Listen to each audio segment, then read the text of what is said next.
Despite being the Nets' second leading scorer with 21 points per game, Cam Thomas is coming off the bench. He is one of the most elite bucket getters in the league, but Jordi Fernandez is still not happy with the rest of his game. Cam hasn't been a very good playmaker, especially passing his way out of double teams is something that he really struggles with. Here's an example of that. Claxton comes over to set that slip screen, and here Cam of course has to swing it to him. Cam hesitates way too long, and this is the pass that he eventually throws. The Nets can start over again. Here is another example. Day'Ron Sharpe comes over to set that screen and rolls to the basket. Cam now of course has to throw that ball over the top to Sharpe, but he didn't do that. The Nets got blown out, and Cam Thomas was not very happy that he had to come off the bench during tonight's shorthanded loss. Is a game like this, different or frustrating when you're on the bench at the time when Houston is making their run, hitting their shots? No comment.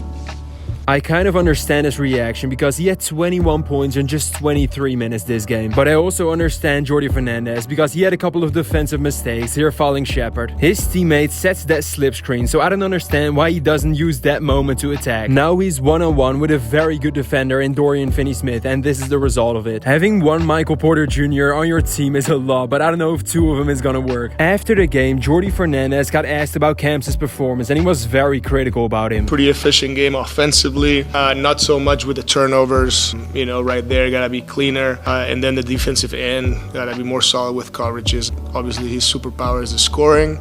But once again, I need better defense, I need better playmaking. Cam's decision-making with the ball in his hands on the fast break was not very good. Danny Wolf was an option, but instead he takes a contested three. The next example is a 4-on-2 fast break. He gets the ball in his hands, and again he makes a wrong decision. It's plays like these that Jordi Fernandez is not happy about. Here's a defensive example. Cam Thomas has to of course switch on to a man Thompson, but he's too late and it's an open dunk. There's nothing you can't learn. He's only 24 years old, so let's see if he's able to develop. At least KD sees the potential in him. Yeah, I feel like Cam has a bright future, and it just takes somebody to believe in his talent and his skill.